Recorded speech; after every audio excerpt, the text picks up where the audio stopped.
Hello, beach friends.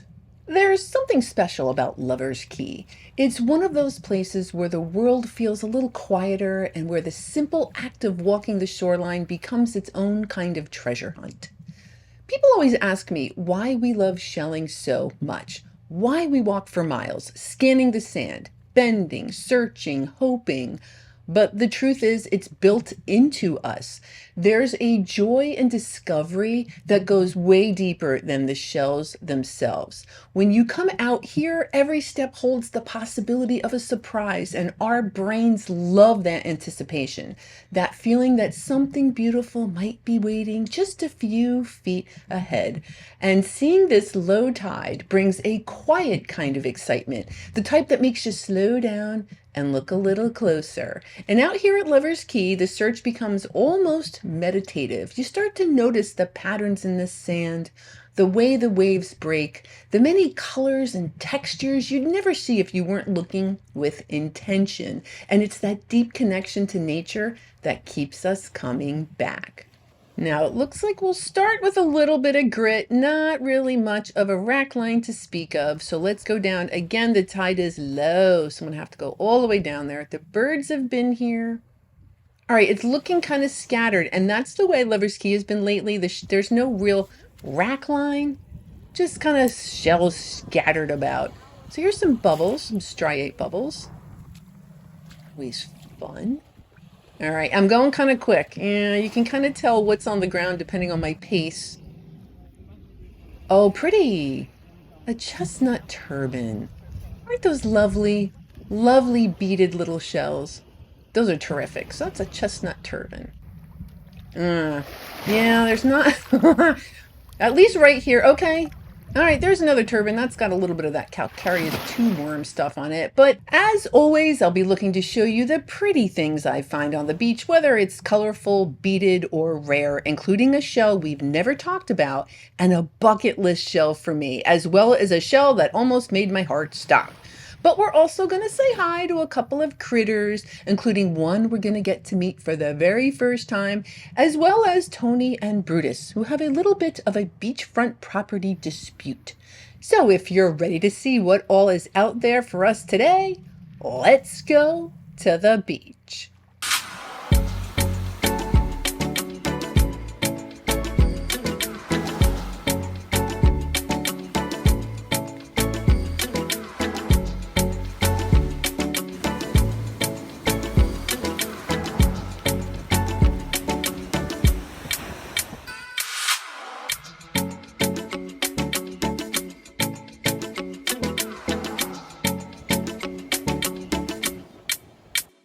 I was recently discussing with someone the best shells are the live ones. So that is a living horse conch, and that's the color is nice and rich and bright. And unfortunately, that's what happened. So here we have a chestnut turban. I think that kitten paw glued itself to that turban.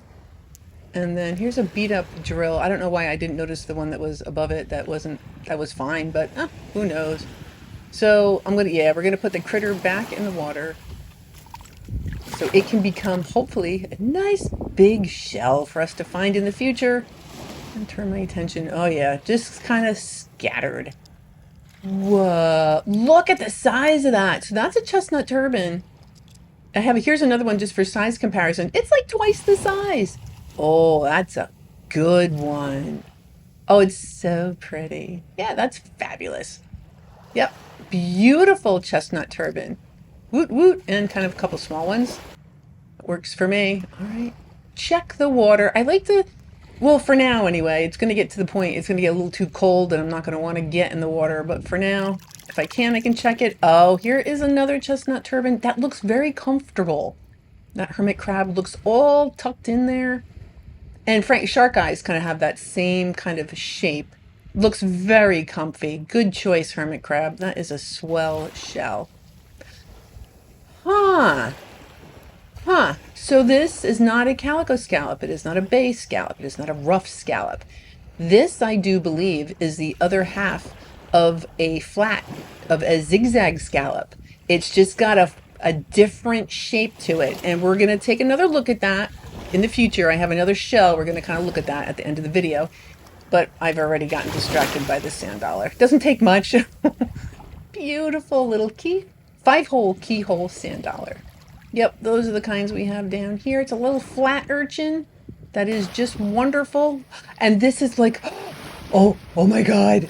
Oh my God, that's a Denonia. The wave comes and I can see the edge is broken, but I just went through a range of emotions in just a few seconds. And that's what just makes this hobby so much fun. This is a nice big honking chunk of Denonia, so I'm going to hold on to that. Oh, yeah, beautiful. But I really was hoping it was the whole shell. Oh, here's a colorful moon snail, but this one's very shy. It's the wallflower. Didn't want to draw a lot of attention to itself, but that is a colorful moon snail. And a Mexican talon. It's so funny that I've been collecting for a couple of years at this point, and I didn't start saying Mexican talon until like the last year or so. They just kind of appeared. Here in Liver's Key, that's from the dredging. Guys, guys, guys! That's a carrier shell. Oh. Now I know it doesn't look like much. I get it. I do. But these are wicked cool snails. They glue other shells to themselves to kind of, they don't know that they really know. For camouflage, they're just really interesting. This one isn't terribly impressive, but for me, bucket list. That is awesome. Really cool find. All right, what is the next thing to delight me? Oh, a paper cockle. Those are relatively uncommon. I don't find those every day. So yeah, those and the similes, the purplish simile kind of trip me up, but that's a paper cockle. Kind of neat. I'll take that. All right, yeah, if I'm moving kind of quickly, there's not all that much here. Looks like, all right, the tide is coming in. It was so low that it's going to be low for pretty much the whole time I'm here. Yay! And that's when I go. I go at low tide. That is beautiful. The calico scallops we have don't normally have yellow like that in it. Whoa, that's so pretty. Just unusual to have that much yellow in it. That's really cool. Beautiful calico scallop. Okay, here we go. This is a flat. This is awesome. And I do believe that this is a round-ribbed scallop. So this is the other piece to that shell that I was talking about. Now, I'm not going to go comparing it now. I got finding shells and those kind of things on the brain. Tide's only going to be out for so long.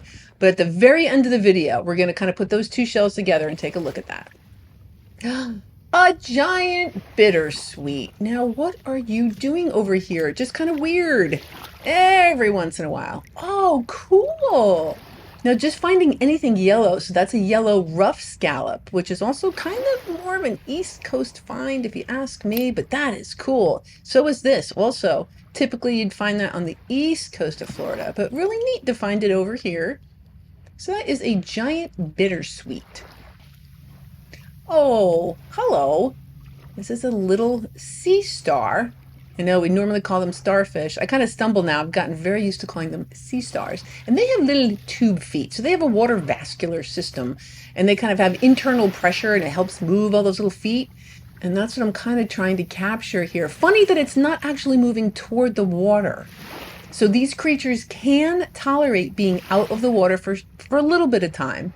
And they use those little tube feet, not only for moving around, but when they find their prey, they kind of wrap themselves around it and open it. So they just kind of try to outlast the clams and other things like that and just kind of pry it open. Well, that was swell. All right. You have yourself a great day, you little sea star you, and we're going to keep it moving. So far, it's been kind of exciting. We've had some kind of exciting finds like this. Atlantic wing oyster. That's pretty cool. This is a fun day. This is just giving me all sorts of different things. That's awesome. Recently I had found one of those and I bleached the whole thing, and just the whole thing is that beautiful like silver color. Kind of very similar to some of the freshwater shells you can find too, but yeah, that's a winged oyster. Really beautiful. Even the periostracum, the brown on the other side, even that's really pretty. Yeah, fun find. Atlantic wing oyster. Oh, another flat. Yeah. Well, So that stuff on it, that's calcareous tube worms. They kind of just leave a little trail of stuff, and not terribly hard to remove, but the shell, it's a little beat up, and maybe somebody else needs a starter shell. So I do keep like one of any kind of species I find. Oh, look, a Mexican talon. And then if I find a better example of that shell, I'll kind of switch it out. So maybe somebody else needs one of those flats. Oh, I love those. Is it broken? It's not broken. A baby's ear. Well, those are just swell. I know they're really common on some beaches, but they're just not to me, at least where I go shelling. So I always get very delighted when I find those. Plus, I love that golden spiral we learned about. So beautiful baby's ear. Rough scallop. Yep, a rough scallop. You can tell by the roughness on it. So that's where it gets its name, and a calico. So let's compare the two. I've had a couple people ask me, and I'll just tell you the best way to learn your shells is to get out there or watch my videos. But I will try.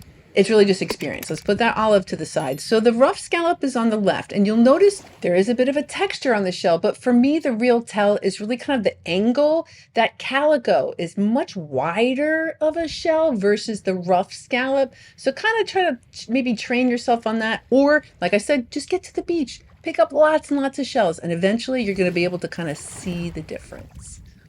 Hello, pretty auger, and another Mexican talon. Yep. Do like those roughly little shells, plus like they're still kind of new to me, and then the augers are just awesome. Frankly, the bigger the better. I wish they came like the size of my arm, but I suppose that would make it difficult to keep more than one or two. So there are a couple of people here. The season is changing. That means that even the crowds down here change. But it's not exactly at this point anyway, like I really have competition. This is still November. Or when I filmed this, it's November, so still really warm out. Just really, really beautiful time to be here. Now, this cayenne keyhole limpet is pretty dang cool. I have a hard time finding them not kind of chipped and broken, and yeah, that one's got a little bit of a ding in it. Still cool. Cayenne keyhole limpet.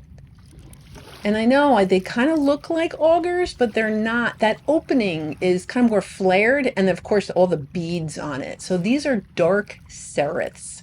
That's just about as big as they get, kind of like the augers. They don't get terribly big. They sure are pretty. Oh, an alphabet cone. Well, that's just terrific. Doesn't have all its spots. Its aperture is decent enough. That's fun. Cool. And it's funny, the ones I find down at Keywade and 10,000 Islands, they're always like that darker color, and the ones up here are more of an orange or like yellow color. Just interesting. Not bad. Lover's Key alphabet cone. Aw. Little sand dollar. Yeah. So not yet. I've been collecting for a little over 6 years, and I'm not bored of sand dollars yet. I'll let you know when I am. Today is not the day. Oh, that's a nice looking auger. Yeah. Gorgeous. Why are the bigger ones always orange? I never find like a giant purple one. Why is that? Oh, a turkey wing. Or a zigzag arc. Yeah, checking to see if it's broken or not. That's lovely. Now, the reason the animal kind of has those structure in the shell, it's to give it strength. So all those like little ribs in it, that's going to help the shell be even stronger. So all the little attributes of the shells, there's probably a good reason for it. There's an osprey hanging out, one of our fabulous hunting birds. They're really, really interesting. I love hearing them. They seem to be always about. Oh, good. Aw, more sand dollars. Wonderful. And I know they're dark, so they just, if they were here for a little while longer, they eventually get lighter. You're just teasing me, Genonia pieces. You're just teasing me. So it's another little Genonia piece. I like breadcrumbs. Don't worry, Lover's Key. I'll be back. Horseshoe crab. Shell. I know it kind of looks alive, but it's not. Yeah, that's just, they have a... That's its exoskeleton. Freaky looking, right? Yeah. So yeah, horseshoe crab, exoskeleton. I don't know what I could possibly do with that. I'm not going to take it. But then I heard all of you at home screaming, fine, I'm going to take it. I'll probably put it on my Etsy store. Holidays are coming, so if you need some seashells or something for your sweetheart, I do have an Etsy store. Link in the description below. Rose petal talons. Rose petal talon by any other name would still be lovely. It's the pink that gets me. I can't think of any other colors that are or any other shell that just, oh, it just, the whole shell is that color, and it's just so, they're not always bright, but frankly, they're not always pink. Sometimes they are white, and I'll pick those up too. But yeah, the pink of these, they just delight me. Now, the other thing is that I used to know where to get them. I used to find them on Fort Myers Beach, and I can't really find them anymore. So I'm getting them at Lover's Key, and I'm just kind of like leaning into my memory, like, did I always get them here? I don't really remember Lover's Key being the Rose Petal Talon place. I remember Fort Myers Beach being the Rose Petal Talon place, but hey, things do change. So we do see a live little horseshoe crab, a little snowplow. So I guess that the shape of its little shell kind of helps it shovel things out of the way. All right, what else? Okay, we're getting into crown conch territory. That one's alive. So yeah, they like it muddy. And I like those shells, so that's what I'm just gonna have to slop around for a little while. Empty. All right. Yeah.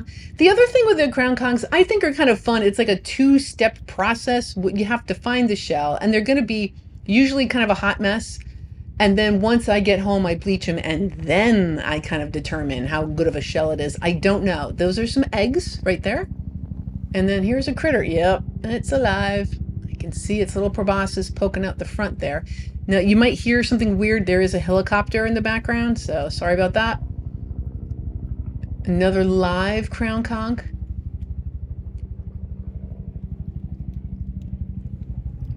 All right. Shells, creatures, more. I'm really much more interested in the shells than I am the critters. That's a critter. Sorry, buddy. Yep. Okay. I am so sorry. But that's when I look for them, I tend to find a lot of the live ones too. And so it's just kind of turning them over. I feel bad, kind of disturbing it, but you can't tell. Sometimes it's obvious and sometimes it's not. So if I know it's alive, I'm going to leave it. But if there's a chance I can keep it, I'm probably going to do a little flip. All right. And I just love the spikes. Yeah, I like aggressive shells. And these have like very spiky, not always, but how's that going to clean up? I don't know. Well, I'll show you at the very end of the video. Now, this is so cool. And I can't believe I've never found one before. So obviously, it's an upside down jellyfish. I mean, what else could it possibly be? So the scientific name is called Cassiopeia, and there's a whole backstory. But for all intent and purposes, unlike other jellyfish, this critter, the Cassiopeia, it does rest on the bottom of the ocean or in these little tide pools with its bell down and the tentacles facing up. And that's because inside those tentacles live tiny algae. The algae make energy from sunlight. So the jellyfish keeps them pointed upward like little solar panels. And in return, it gets a source of food. So it's this cool symbiotic relationship, kind of a lot like coral. I can't believe I've never found one of those before, but yep, an upside down jellyfish. Empty, I hope. Yeah. All right. It's looking kind of I can't tell. Have to get it home. I mean, sometimes you can tell if it's really, really beat up, but I can't always tell the good ones. And yeah, I know. Since I already took the shell of that larger one, this also is a shell. Yeah, I'll also grab that too, a little horseshoe crab. Today has been an exciting day here at Lover's Key, and it really is pretty. At least there's some green finally. So yeah, this is absolutely beautiful. And I know it's been exciting. I've been going on and on and on. So I'm going to be quiet, and I'm going to allow you to have some beach time.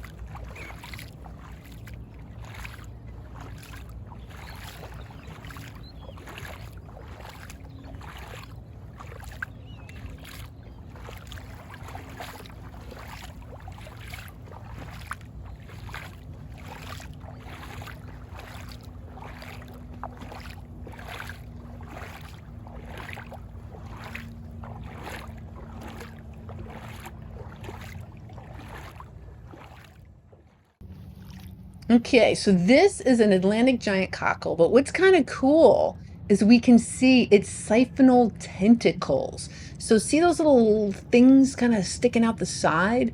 Now it's alive. I'm going to pick it up and they just kind of flatten against the animal. You can't see them at this point, but those little tentacles help that critter feel and kind of see, frankly, see predators. Well, I'm sorry, guy. It's kind of flopping around. I want to get you. There you go. So you're steady. See, yeah, kind of neat. You don't always see those siphonal tentacles. And that is probably another cockle buried, I'm guessing. I don't know for sure, but that's something. Yeah. Somebody is excreting some sand, making a little sand pile there. So even the stuff you can't see is going on underneath. Oh, it just, these little adventures, I just love them. Now, everybody, meet Tony. Now, Tony is a young hermit crab on a self-improvement journey. He's been hitting the gym, lifting tiny grains of sand, doing stair steps on driftwood, and he's really feeling himself today. New shell, new confidence, new chapter. Oh, Tony's coming out to show me how tough he is, but he's actually saying, yes, today is my day. I'm going to strut this beach like the main character I am. And I believe him. I believe you, Tony. But then comes Brutus. Now, Brutus is the type of crab who has seen some things. He's been around the block, he's been around the mangroves, probably around a few coolers at a family picnic, and he's got the attitude to match. He's bigger, he's tougher, and he knows it. Brutus doesn't walk, he thuds. And he absolutely loves reminding other crabs who's boss. Now, Brutus rolls up on Tony like, nice shell, kid, I'm going to take that. And Tony freezes. You can almost hear him thinking, this was not in my self-confidence workbook, and Brutus goes for the classic hermit crab move, the shell shake. It's basically crab for get out, small fry. And Tony's like, sir, I just got this shell. I'm on a journey. So they do battle it out for a little bit, Brutus wondering if bullying is really worth the calories, and Tony, feeling a surge of self-confidence, tries to assert himself, but then decides searching for algae might be a better pursuit. And then finally Brutus, with his big tough guy energy, is like, ugh, fine, keep your little shell. It wasn't my color anyway. And he kind of storms off to go intimidate somebody else. So that is the saga of Tony and Brutus. I'm glad we got to meet them. I'm glad it all worked out and everyone was safe, got to go about their business. Now seems like a great time to check in on the tide. And we know it is still coming in, but it's still really low. So that does mean there is an opportunity for other treasures to present themselves. Okay, we have a couple of little more common things that pretty scallop, a little worm snout, and a jingle. I would consider those fine little treasures. Oh, talk about little treasures. And it's just a little calico scallop. But it's so cute. Why? I guess tiny things are cute, man. That is a cute little calico scallop. Actually, let's take a look at a couple of scallops. So this is a rough scallop. We know that because it does have a little bit of that texture, and also the shell is more narrow. It's not quite as wide as the calico scallop. So that's a little rough scallop. That's a beautiful little calico scallop. Another beautiful calico scallop, and another calico scallop. I just love them. No two of them are the same. Now that's a rough scallop. And the colors between the rough scallop and the calico scallop, they are different. But from an ID standpoint, if you kind of nail the shape of the shell, that's going to be a better way to identify it. Well, look at that. Another bittersweet. Another giant bittersweet. A very slippery giant bittersweet. It is trying to get away. Okay, and a Florida prickly cockle. Yeah. I do like those aggressive shells. And the colorful. And the shiny. And the bright, and the small, and the big. I guess I've said it before, I'll say it again. Show me a shell, and I'll show you something I like about it. The water was doing something weird. That's kind of the channel there. And so with the tide coming in, it was all just kind of rough and just being kind of weird. So I thought that was kind of interesting. Let me turn my attention back to the shoreline here. We'll see what other kind of fabulous little treasures might be here. This white little thing. All right, so I'm not 100% positive, but I think that's a Dosenia leucine. I think. It looks very bittersweety to me, but I don't think the bittersweets have. They think they're more of a They don't have striations on it. So I think that's a Dosenia lucine. Now this is a crosshatch lucine. You can see that texture on the shell. So that is a nice giveaway. A little bit easier to identify that. And I find them on both coasts. I'll find them on the East Coast. Actually, I think I find them more on the West Coast. But fun little cross-hatched lucine. And the clouds, yeah, they're very different. Like I said, the weather is kind of changing. And we're not going to get those big puffy storm clouds because we're not going to really get storms in the winter. As a matter of fact, I can't remember the last time it rained, and the next 2-week forecast, it's not going to rain then either. So it's pretty dry here. We had actually a fire, kind of like a warning thing going on a couple of weeks ago when that cold front came through because of the winds and because it's so dry. But eventually it'll rain again. A corrugate jewel box. These are weird to me. I kind of think it looks like chewing gum or they're melting. So it's a fun little jewel box, a corrugate jewel box, the melting seashell. Now that thing in the water, I stopped one of the rangers to ask them what that does, and all it does is measure the water height. So if a storm comes through, that's what's going to measure the height of the waves, and that's all it does. It also is a nice little perch for birds, but so it's interesting. That's all that little device does is just measure the height of the water. And I can tell, the tide's coming in. You can see the darker sand, but it's just grit. There's not a whole lot here, so yeah, I'm probably going to pick up the pace a little bit. You can always tell if I'm kind of creeping along, there's definitely good stuff, but if I'm kind of like hoofing it, yeah, it's probably not all that much to pique my interest. But it was such a fun day here for me. There were so many little different treasures, so that was really terrific. And what was also kind of fun about Florida is we don't have rock here, so anytime you're going to kind of see an area that might be gravelly, we're going to have shells. How cool is that? See, mostly fossilized shells, but yep, we don't do gravel, we do shells. So look at all the fun things. It really was great. There was those horseshoe crabs. I will get them on Etsy. There's some sand dollars, Mexican talons. It looks like that lucine. I did get some of those disc dosenias, some buttercup lucines, a whole bunch of painted egg cockles, a Florida prickly cockle, that melted corrugate jewel box, a kitten paw, calico clams, some coquinas, dark serifs, augurs, bubbles, above that lettered olives. We'll slide over to rose petal talons, calico scallops. Yeah, I was busy with the scallops.